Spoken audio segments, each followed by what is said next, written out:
今日なんですけれども、先日から課題として取り組んでいた房と巻物、これをですね、古流棒手裏剣大会のルールにのっとったものに落とし込めないかということを考えまして、こんなものを作ってみました。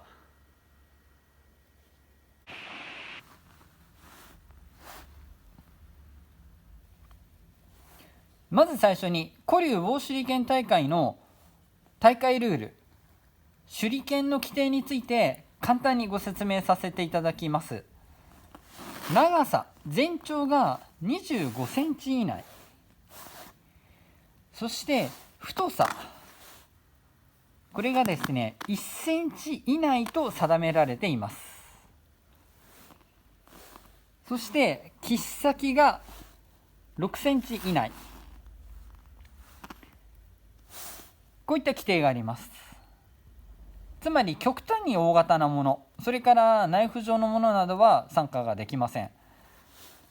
これに関しては、例えば手裏剣というのが手の裏の剣、つまり手の裏、ここにある剣ということで、極端に大きすぎるものの場合、やはりちょっと逸脱してしまうといったもの、こういった考えから長さ、それから太さの規定があります。そして房の巻き方、それから巻物の巻き方に関してですけれども、まず巻物に関しては自由です。これぐらいはっきりと巻いてしまってもいいし、ごく小さく巻いても構わない。もっと極端なことを言えば、手裏剣の中には例えば切っ先から後ろがもう全て巻物というものもあります。あれに関しても全く問題はない。あれはあれで、ちゃんとした手裏剣の一つですので、そういった手裏剣は参加ができます。巻物の長さに関しては規定なし。ただし1センチは上回らないこと。つまり極端に巻物の大きいもの、これなんか確実に1センチを上回っています。これは参加できません。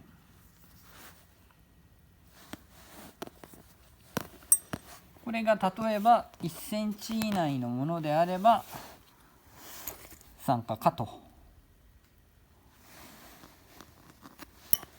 そういったルールです。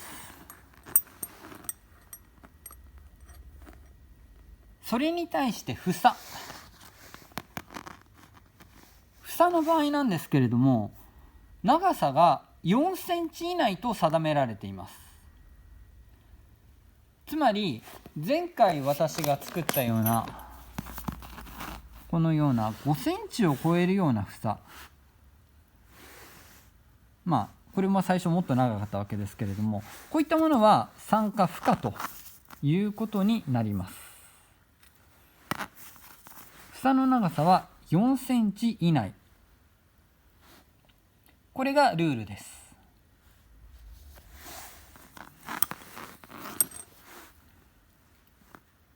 逆に言えば房の長さが例えば剣尾から4センチなのか、それとも房自体の長さが4センチなのか、どこから房か、これがねちょっとグレーゾーンですね。例えばこの房、今これ4センチですけど、これを例えば5センチ以上にします。でも根元の1センチは例えばにかわなどでガチガチに固めてしまう。実際にそういった手裏剣は存在します。しかも古流伝統的な形として存在しています。その場合房はどこからとみなされるのか、ちょっとグレーゾーンです。例えば私が作ったように先の方から房を作る。でもそれを剣尾に合わせて、で剣尾から4センチ以内だったらセーフなのかとか、いろいろ考え方ありますよね。ここから房をつけてしまう。どこから房でしょうかと。ただそこまで行ってしまうとちょっとへりくつのような話になってしまうので、まず房の長さは4センチ以内と定められています。このルール内で工夫をする、これが楽しいところです。ある程度の独自の工夫なども認められています。ただし極端に古流の概念から外れるようなものであれば、場合によっては使えないということもあると、一応そういったルールが定められています。さて今回作ったものですが、まず長さ25センチ以内、ちょうど25センチに作りました。そして直径1センチ以内、ここがちょっとすいません、テープであまり綺麗ではないですが1センチ以内です。というかジャスト1センチ。そして中空になってます。中空というよりも前回作ったボール紙の尾翼、こんな大きなのを作りました。あれを1センチギリギリでスケールダウンさせてみました。これがどう飛ぶのか、それを試してみたいと思います。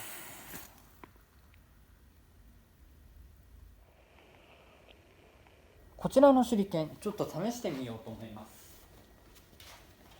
まず一つ、私がこういったものを作る理由の一つなんですけれども、私自身はどんな手裏剣でも打てるようになりたい、特定の手裏剣じゃないとうまく打てないではなくて、例えばどんな手裏剣をパッと渡されてもすぐに打てるようになりたい、それはあくまで自分自身の目標です。そしていろんな手裏剣を打つにあたっての考え方、そういったものもちゃんと自分のものにしたい。その上で誰もが簡単にさせる手裏剣を欲しい、そういった手裏剣を作りたい。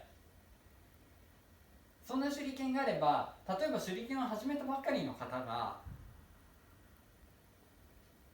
手裏剣を打つ楽しさ、これをすぐに伝えることができる。手裏剣は刺さり始めるまでがちょっと難しかったりします。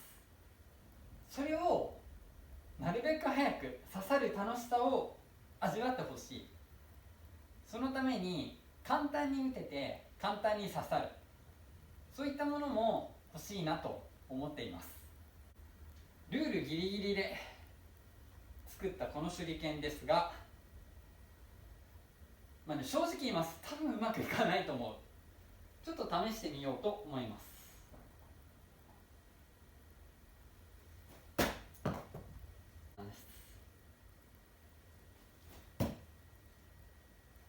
この手裏剣の本体に使ったのが五寸釘を加工したもので、だいたい長さが14センチぐらい、14.5 センチかなぐらいです。そこに後ろの方に10センチ以上のボール紙を尾翼として取り付けてあります。飛び方ちょっと映るかな、ちょっと独特なんです。そしてこの距離でうまく刺さらない理由の一つは、この後ろの尾翼、これが一番おいしい直線で安定をする距離に達していない、距離が近すぎるんです。なのでかえって安定しない。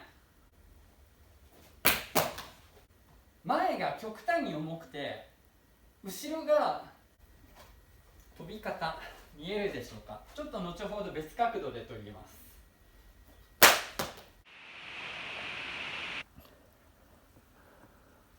角度を変えてやってみます。この角度にするのは単純に距離が取れるんです。だいたいこの辺りで3軒打ち、この辺りで4軒といったところでしょうか。この手裏剣、こういったものの場合、安定するまでの距離が先ほどの2件では近すぎるという話をしました。では3件だとどうなるか打ってみたいと思います。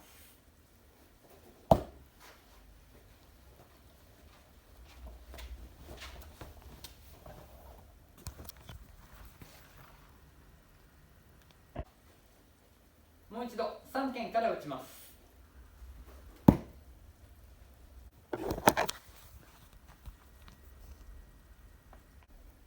やはりこの形は尾翼の効果がちゃんと得られる、推進力といいますか、まっすぐ飛んでくれる力が得られるようです。1センチでもおそらく効果はある。ただしその効果を生むための距離が少し必要なんです。だから2件では刺さりにくかった。3件だと十分にこの距離を得ることができます。距離って何なのか、水平飛行に移るまでの距離です。つまり先が極端に重いので打った直後はブレるんです。切っ先が下を向いてしまったり、その後で少し持ち直してまっすぐになる。この距離が確保できない、近すぎると。だからある程度の距離を取ると簡単に刺さる。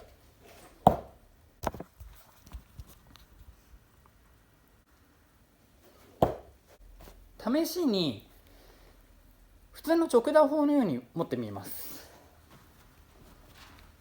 これでも打てることは打てる、刺さることは刺さるんですが、少し注意が必要。